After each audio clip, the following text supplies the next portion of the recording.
ఈసారి నైరుతి రుతుపవనాలు ముందుగానే పలకరించడంతో మే నెలాఖరుకే వర్షాలు వచ్చి రైతులంతా సంబరంగా సాగు పనులు ముమ్మరం చేశారు. పత్తి రైతులు విత్తనాలు వేస్తే వరి రైతులంతా నారు పోసుకున్నారు. తీరా పంట మొలకెత్తే సమయానికి వర్షాలు నెమ్మదించాయి. గత 20 రోజులుగా చినుకు జాడలేకపోవడంతో వేలాది ఎకరాల్లో వేసిన విత్తనాలు మొలకెత్తడం లేదు. జూన్ మొదటి వారంలో కురిసిన వర్షానికి కాస్తో కూస్తో మొలకెత్తిన మొక్కలు ఇప్పుడు ఎండిపోయే స్థితికి చేరుకున్నాయంటూ ఉమ్మడి నల్గొండ జిల్లా రైతులు ఆందోళన చెందుతున్నారు. వానలు లేక ఇప్పుడు 2 నెల 15 రోజుల సేల్ అయ్యేది ఇంతవరకు గింజలు పెట్టమవుతుంది. ఇక మాకు యాంచెల్తాయి అయ్యా. పోయిన సంవత్సరం ఈ పాటికి గింజలు పెట్టినాం, గుంటకలు కూడా తోలినాం. అసలు ఇప్పుడు ఇత్తనం కూడా పెడతాడే పరిస్థితి లేదా.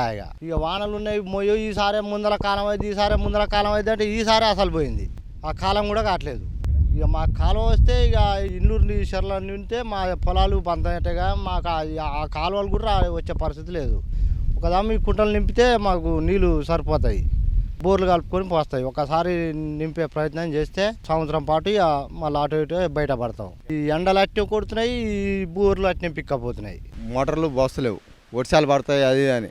ఈ ములకసిర కార్తె కూడా వచ్చింది. నారు పోసుకొని నారు పెంచుకున్నాం, నారు మంచిగా ఏతకొచ్చినాయి, నాటు పెట్టుకునే టైం వచ్చింది. వర్షాలు పడతలేవు, రైతులకు ఇబ్బంది అవుతుంది. నల్గొండ జిల్లాలో ప్రధాన పంటల్లో పత్తి అగ్రస్థానంలో ఉంటుంది. ఈ సీజన్లో జిల్లా వ్యాప్తంగా సుమారు 5.47 లక్షల ఎకరాల్లో పత్తి సాగు కానుంది. మే చివరి వారంలో కురిసిన తొలకరి వానలు, జూన్ మొదటి వారంలో కురిసిన మోస్తరు వర్షాలకు జిల్లా వ్యాప్తంగా రైతులు సుమారు 50,000కు పైగా ఎకరాల్లో పత్తి విత్తనాలు వేశారు. అయితే ఆనక వచ్చిన వర్షాభావ పరిస్థితులతో సగానికి పైగా విత్తనాలు మొలకెత్తలేదు. 10 రోజులుగా ఎండ తీవ్రతతో కాస్తో కూస్తో మొలకెత్తిన మొక్కలు ఇప్పుడు ఎండిపోయే స్థితికి చేరుకున్నాయి. ఈ టైంలో వర్షాలు పడేది, ఇప్పటి వరకు పిండి పెట్టే పరిస్థితి ఏర్పడేది.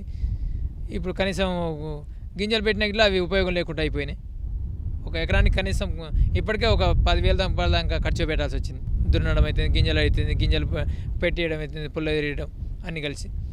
రోన్ కడతలే దున్నామండి. ముందర పడితే బలమైన కడతలు వేస్తానన్న గింజ మంచిగా పంట మంచిగా ఉంటుందని చేసినాం, కానీ ఉపయోగం లేకుండా.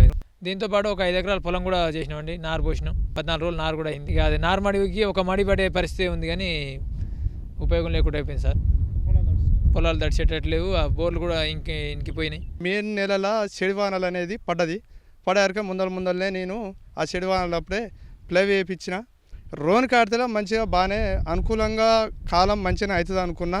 అయ్యాక మామూలుగా వానలు పడ్డది, ఎట్లాగా దుక్కి మంచిగా పదం దాగుంది. కల్లివేటర్ 20 కొట్టి గింజలు పెట్టడం జరిగింది.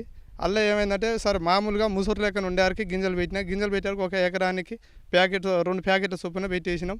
కొద్దిగా దూరం ఉంటే పంట బాగా వస్తుందని కొద్దిగా పెట్టిన. చెడివానలు అనేది గట్టిగా పడక మామూలు వాన పడేవారికి గింజ మొలక కొద్దిగా లాస్ అయినట్టు అనిపిస్తుంది నాకు.